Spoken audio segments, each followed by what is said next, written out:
ಪುರಾಣ ಧರ್ಮಶಾಸ್ತ್ರಂಚ ವಿದ್ಯಾ ಹಿ ಏತಾಹ ಚತುರ್ದಶ. ಇದು 14 ವಿದ್ಯೆಗಳು. ಈ 14 ವಿದ್ಯೆಗಳ ಜೊತೆಗೆ ವೇದವನ್ನು ಅಥವಾ ಪುರಾಣವನ್ನು ಚಿಂತನೆ ಮಾಡಬೇಕು. ಆಯುರ್ವೇದೋ ಧನುರ್ವೇದ ಗಾಂಧರ್ವಶ್ಚೈವತೆ ತ್ರಯಃ. ಆಯುರ್ವೇದ ಅಂದರೆ ಆರೋಗ್ಯಕ್ಕೆ ಸಂಬಂಧಪಟ್ಟು ಹೇಗೆ ಇರಬೇಕು ಇತ್ಯಾದಿಗಳು, ದೇಹದ ರಚನೆ ಹೇಗಿದೆ ಇತ್ಯಾದಿಗಳು, ಇದು ಆಯುರ್ವೇದ. ಇನ್ನು ಧನುರ್ವೇದ, ಇದನ್ನು ಯಂತ್ರವೇದ ಅಂತ ಕೂಡ ಕರೀತಾರೆ. ಆದರೆ ಯಂತ್ರವೇದ ಬೇರೆ ಉಂಟು. ಏಕೆಂದರೆ ಪ್ರಾಚೀನ ಗ್ರಂಥ ಒಂದು ಉಂಟು, ಯಂತ್ರ ಸರ್ವಸ್ವ ಅಂತ. ಆಮೇಲೆ ಭರದ್ವಾಜರ ವಿಮಾನ ಸಂಹಿತೆ ಅಂತ ಹೇಳಿ ಇದೆ. ಅದರ ಬಗ್ಗೆ ಏನೇ ವಿವಾದಗಳಿರಲಿ, ಆದರೆ ವಿಮಾನಶಾಸ್ತ್ರ ಇದೆ, ಅದು ಯಂತ್ರವೇದವೇ. ಹೀಗಾಗಿ ಅದು ಧನುರ್ವೇದ, ಇದು ಬೇರೆ. ಧನುರ್ವೇದ ಅಂತ ಹೇಳಿದ್ರೆ ಸಮಗ್ರ ಆಯುಧವನ್ನು ಕುರಿತಾದ ವಿದ್ಯೆ. ಇದು ಧನುರ್ವೇದ. ಇನ್ನು ಗಾಂಧರ್ವ ವೇದ ಹೇಳಿದರೆ ಸಂಗೀತ. ಅರ್ಥಶಾಸ್ತ್ರಂ ಚತುರ್ಥಂತು ವಿದ್ಯಾ ಷ್ಟಾದಶೈವತಾ. ಅರ್ಥಶಾಸ್ತ್ರ ಅಂದರೆ ಕೇವಲ ಎಕನಾಮಿಕ್ಸ್ ಅಂತ ಅರ್ಥ ಅಲ್ಲ, ಅದಕ್ಕೆ ಸಂಬಂಧಪಟ್ಟ ಸಮಗ್ರ ವಿದ್ಯೆ. ರಾಜನೀತಿಯೂ ಅರ್ಥಶಾಸ್ತ್ರದಲ್ಲಿ ಸೇರುತ್ತೆ. ಆಮೇಲೆ ಕಣ್ಣುಗಳ ಮೂಲಕ ಸಂವಹನ ಮಾಡಿ ಅವನ ಮನಸ್ಸಿನ ಒಳಗಡೆ ಇರತಕ್ಕಂಥದ್ದನ್ನು ತಿಳಿಯುವ ಆಕೂತಿ ವಿದ್ಯೆ. ಆಕೂತಿ ಅಂತಂದರೆ ಮನಸ್ಸಿನ ಹೃದಯದ ಒಳಗಡೆಯ ಭಾವನೆ. ಅದನ್ನು ನೀವು ಯಾವ ರೀತಿ ಅವನಿಂದ ತೆಗಿಬೇಕು ಅನ್ನೋದು ಗೊತ್ತಿರಬೇಕು. ಇವುಗಳೆಲ್ಲವೂ ಕೂಡ ಅರ್ಥವಿದ್ಯೆಯಲ್ಲಿ ಬರುತ್ತೆ, ಅರ್ಥಶಾಸ್ತ್ರದಲ್ಲಿ ಬರುತ್ತೆ. ಇನ್ನು ವಿಷವಿದ್ಯೆ ಇದೆ, ಸರ್ಪವಿದ್ಯೆ ಇದೆ, ಇದೆಲ್ಲವೂ ಅರ್ಥಶಾಸ್ತ್ರದ ಒಳಗಡೆಯೇ ಬರತಕ್ಕಂಥದ್ದು. ಕೋಟೆಯನ್ನು ಹೇಗೆ ಕಟ್ಟಬೇಕು, ಒಂದು ಸ್ಟಿಂಗ್ ಆಪರೇಷನ್ ಹೇಗೆ ಮಾಡಬೇಕು, ಒಬ್ಬರನ್ನು ಎದುರಿಸುವಾಗ ಅಥವಾ ಗುಟ್ಟಾದ ಸಂಗತಿಯನ್ನು ಹೇಳಬೇಕಾದ್ರೆ ಎಲ್ಲಿ ಇರಬೇಕು, ಇವುಗಳೆಲ್ಲ ಅರ್ಥಶಾಸ್ತ್ರವೇ. ಕೌಟಿಲ್ಯ ಅರ್ಥಶಾಸ್ತ್ರವನ್ನು ನಮಗೆ ಕೊಟ್ಟಿದ್ದಾನೆ. ಹಿಂದಿನ ಎಲ್ಲ ಅರ್ಥಶಾಸ್ತ್ರದ ಸಂಗತಿಗಳನ್ನು ಕಲೆ ಹಾಕಿ ಕೊಟ್ಟಿದ್ದಾನೆ.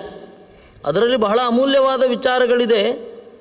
ಇವತ್ತಿನ ಪ್ರೆಸೆಂಟ್ ಡೇ ಟ್ರೆಂಡ್ ಏನು ಅಂದರೆ ಸೆಲೆಬ್ರಿಟಿಗಳು ಮಕ್ಕಳನ್ನು ಹೇಗೆ ಬೆಳೆಸಬೇಕು ಅಂತ. ಕಾರಣ ಏನು ಅಂದರೆ ಮಗನನ್ನು ದೂರ ಇಟ್ಟರೆ ಪ್ರೀತಿ ಸಿಕ್ಕಿಲ್ಲ ಅಂತ ಹೇಳಿ ಅವನು ಯದ್ವಾ ತದ್ವಾ ಬಿಹೇವ್ ಮಾಡ್ತಾನೆ. ಹತ್ತಿರ ಇತ್ತು ಅಂತಂದರೆ ಅವನೇನು ಮಾಡ್ತಾನೆ, ಯದ್ವಾ ತದ್ವಾ ವ್ಯವಹಾರ ಮಾಡಿ ಕೊಬ್ಬಿನಿಂದ ಬೆಳಿತಾನೆ. ಇನ್ನು ಅಧಿಕಾರ ಇರುವವನ ಮಗ ಆದರೆ ತನ್ನ ತಂದೆಯ ವ್ಯವಹಾರದಲ್ಲಿ ಮೂಗು ತೂರಿಸ್ತಾನೆ. ಏನು ಮಾಡಬೇಕು? ಒಬ್ಬ ಸೆಲೆಬ್ರಿಟಿ ಅವನು ಕೂಡ ಮನುಷ್ಯ ಸಹಜವಾದ ಬಯಕೆ ಮೊದಲಾದವುಗಳನ್ನು ಹೊಂದಿರ್ತಾನೆ. ಅವನ ಮಗನನ್ನು ಬೆಳೆಸಬೇಕಾದ್ರೆ ಏನು ಮಾಡಬೇಕು ಅವನು? ಅದಕ್ಕೆ ರಾಜಾದಿ ಪುತ್ರ ಪರಿಪಾಲನಂ ಅಂತ ಹೇಳಿ ಒಂದು ಅಧ್ಯಾಯ ಇದೆ. ಅವನು ಹೇಗೆ ಬೆಳೆಸಬೇಕು, ಎಷ್ಟು ಡಿಸ್ಟೆನ್ಸ್ ಮೈಂಟೈನ್ ಮಾಡಬೇಕು, ಮಗನ ಮೇಲೂ ಕೂಡ ಕಣ್ಗಾವಲಿಡಬೇಕು ಅಂದರೆ ಸ್ಪೈಗಳನ್ನು ಹೇಗೆ ಇಟ್ಕೊಳ್ಬೇಕು ಇತ್ಯಾದಿಗಳೆಲ್ಲ ಅವನು ಹೇಳ್ತಾನೆ. ಅದು ಅನಿವಾರ್ಯ ಆಗತ್ತೆ. ಬಹಳ ದುಡ್ಡು ಬರ್ತಾ ಇದ್ದ ಹಾಗೆ ಈ ಥರದ್ದೆಲ್ಲ ಇರುತ್ತೆ ಅನಿಷ್ಟಗಳು. ಹೀಗಾಗಿ ಇದೆಲ್ಲವೂ ಅರ್ಥಶಾಸ್ತ್ರದಲ್ಲಿಯೇ ಬರುತ್ತೆ. ಅರ್ಥಶಾಸ್ತ್ರಂ ಚತುರ್ಥಂತು ವಿದ್ಯಾ ಅಷ್ಟಾದಶೈವತಾ. ಹೀಗೆ 18 ವಿದ್ಯೆಗಳ ಜೊತೆಗೆ ಪುರಾಣವನ್ನು ಚಿಂತನೆ ಮಾಡಬೇಕು. ಅಥವಾ ಈ 18 ವಿದ್ಯೆಯನ್ನು ಸಮಗ್ರವಾಗಿ ಸ್ವಲ್ಪವಾದರೂ ಚಿಂತನೆ ಮಾಡಬೇಕು. ಒಂದು ಗಟ್ಟಿಯಾದ ಒಂದು ಫೀಲ್ಡು, ಉಳಿದದ್ದೆಲ್ಲ ಅದಕ್ಕೆ ಸಪೋರ್ಟಿಂಗ್ ಆಗಿ ಅದನ್ನು ನಾವು ಸ್ವೀಕಾರ ಮಾಡಬೇಕು. ಇದು ಎಲ್ಲ ಕಡೆ ಇರತಕ್ಕಂಥದ್ದು. ಒಂದು ಫೀಲ್ಡಿನಲ್ಲಿ ಆಳವಾಗಿ ಹೋಗಬೇಕು, ಇನ್ನೊಂದು ಬೇರೆ ಬೇರೆ ಫೀಲ್ಡಿನ ಸಂಗತಿಗಳನ್ನು ಎಷ್ಟು ಬೇಕೋ ಅಷ್ಟು, ಮತ್ತು ತಾನು ಅಧ್ಯಯನ ಮಾಡುವ ಗ್ರಂಥ ಯಾವ ರೀತಿ ವ್ಯಾಖ್ಯಾನವನ್ನು ಹೊಂದುತ್ತೆ ಅನ್ನೋದ್ರ ಮೇಲೆ ಡಿಪೆಂಡ್ ಆಗುತ್ತೆ. ಹೀಗಾಗಿ ವಿದ್ಯಾ ಅಷ್ಟಾದಶೈವತಾ ಅಂತ ಹೇಳ್ತಾರೆ. ಪ್ರಥಮಂ ಕಥ್ಯತೆ ಸರ್ಗ ಭೂತಾನಾಂ ಇಹ ಸರ್ವಶಃ.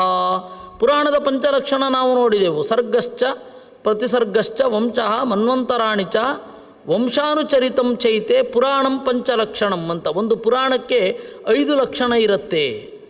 ಆ 5 ಲಕ್ಷಣದಲ್ಲಿ ಮೊದಲನೆಯದ್ದು ಸರ್ಗ. ಸರ್ಗ ಅಂದರೆ ಏನು? ಸೃಷ್ಟಿ. ಯಾವುದರ ಸೃಷ್ಟಿ? ಮೂಲಭೂತವಾದ ಸೃಷ್ಟಿ ಅದು ಪ್ರಾಕೃತ ಸರ್ಗ. ಅದಾದ ಮೇಲೆ ನಂತರದ ಸೃಷ್ಟಿ ಇರುತ್ತಲ್ಲ, ಅದೆಲ್ಲ ವೈಕೃತ ಸರ್ಗ. ಈಗ ಭೂಮಿಯನ್ನು ಯಾರು ಸೃಷ್ಟಿ ಮಾಡಲ್ಲ, ಇರೋ ಭೂಮಿಯಲ್ಲಿ ಏನೇನು ತೆಗಿಬೋದು ಅದನ್ನೆಲ್ಲ ತೆಗಿತಾರೆ, ಅದು ಅನುಸರ್ಗ ಅಂತ ಕರೀತಾರೆ. ಈ ಮೂಲಭೂತವಾದದ್ದು ಭೂಮಿಯನ್ನೇ ಈ ರೀತಿ ಡಿಸೈನ್ ಮಾಡಿದ ಶಕ್ತಿ ಉಂಟಲ್ಲ, ಆ ಶಕ್ತಿಯ ಅಭಿವ್ಯಕ್ತಿಯನ್ನು ಸರ್ಗ ಅಂತ ಕರೀತಾರೆ. ಯಚ್ಛ್ರುತ್ವ ಪಾಪ ನಿರ್ಮುಕ್ತೋ ಯಾತಿ ಶಾಂತಿಮನುತ್ತಮಾಂ. ಇದನ್ನು ಕೇಳಿದ್ರೆ ಇದೇನು ಅಂದರೆ ಶಾಂತ ಆಗ್ತಾನೆ, ಮನಸ್ಸು ನೆಮ್ಮದಿಯಿಂದ ಇರುತ್ತೆ ಸೃಷ್ಟಿಯನ್ನು ಕೇಳಿದರೆ. ಏಕೆಂದರೆ ಆ ಸೃಷ್ಟಿಯನ್ನು ಬದಲಾವಣೆ ಮಾಡಲಿಕ್ಕೆ ಹೋಗಬೇಕು ಅಂತ ಅನ್ನೋದೇ ಒಂದು ವಿಚಿತ್ರವಾದ ತಹತಹಿಕೆ. Some people are craving for to change it. ಇದನ್ನು ಏನಾದರೂ ಮಾಡಿ ಬದಲಾಯಿಸಬೇಕು ಅಂತ ಅವ್ರಿಗೆ ಗೊತ್ತಿರಲ್ಲ, ಇದನ್ನು ಬದಲಾಯಿಸಬೇಕು ಅಂತ. ಅದಕ್ಕಾಗಿ ಅವರು ಜೀವನವನ್ನು ಪಣಕ್ಕಿಟ್ಟು ಅತ್ಯಂತ ಅಸಹಜವಾದ ಪರಿಷ್ಕಾರಗಳನ್ನೆಲ್ಲ ಮಾಡ್ತಾ ಹೋಗ್ತಾರೆ. ಅದರಿಂದಾಗಿ ಸೃಷ್ಟಿಯ ಬಗೆಗೆ ತಿಳಿದುಕೊಂಡ್ರೆ, ಸೃಷ್ಟಿಯ ಸಹಜ ಸ್ವಭಾವದ ಬಗ್ಗೆ ತಿಳಿದುಕೊಂಡ್ರೆ ಶಾಂತ ಆಗತ್ತೆ. ಹೀಗಾಗಿ ಅದು ಭೂತಗಳ ಸೃಷ್ಟಿ, ಅದು ಮೊದಲನೆಯದ್ದು. ಜಗದಾಸೀತ್ ಪುರಾತಾತ ತಮೋಭೂತಮಲಕ್ಷಣಂ ಅವಿಜ್ಞೇಯಮತರ್ಕ್ಯಂಚ ಪ್ರಸುಪ್ತಂ ಇವ ಸರ್ವಶಃ. ಜಗತ್ತು ಮೊದಲು ಹೇಗಿತ್ತು? ಆಸೀದಿದಂ ತಮೋಭೂತಂ.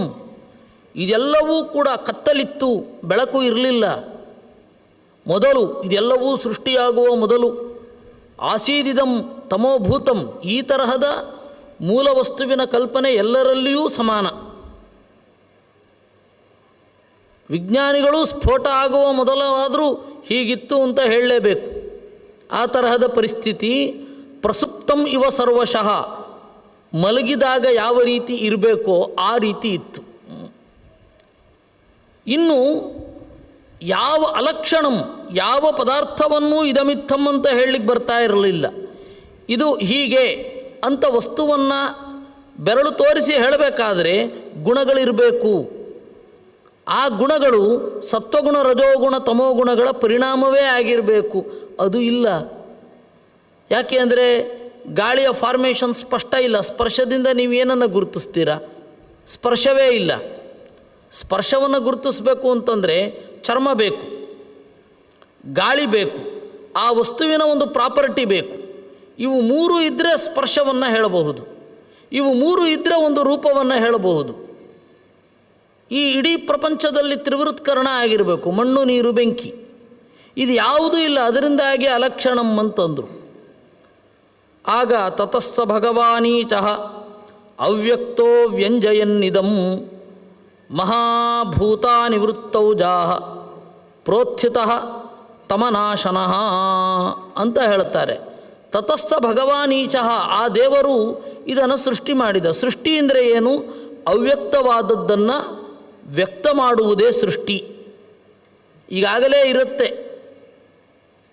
ಒಬ್ಬ ಉಪಾಧ್ಯಾಯ ಗುರುವಿನಲ್ಲಿ ಇರುವ ಲಕ್ಷಣ. ಒಬ್ಬ ಉಪಾಧ್ಯಾಯ ಆಗಲಿ, ಒಬ್ಬ ಗುರು ಆಗಲಿ, ಶಿಷ್ಯನ ಒಳಗಡೆ ಇರುವ ವಿದ್ಯೆಯನ್ನು ಹೊರಗಡೆ ತೆಗೆಯೋದಷ್ಟೇ ಕೆಲಸ. ಹೊಸದಾಗಿ ವಿದ್ಯೆಯನ್ನೇನು ಸೃಷ್ಟಿ ಮಾಡೋಲ್ಲ. ಈಗಾಗಲೇ ಇದ್ದ, ಅವನ ಒಳಗಡೆ ಇದ್ದದ್ದು ಅಭಿವ್ಯಕ್ತ ಆಗಬೇಕು.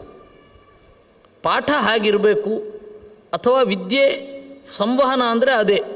ಈಗಾಗಲೇ ಇದ್ದದ್ದು ಅವನಿಗೆ ಸ್ಪಷ್ಟವಾಗಿ ಹೇಳಲು ಬರದೇ ಇರೋದು ಸ್ಫುಟವಾಗಿ ಹೇಳುವಂತೆ ಆಗಬೇಕು.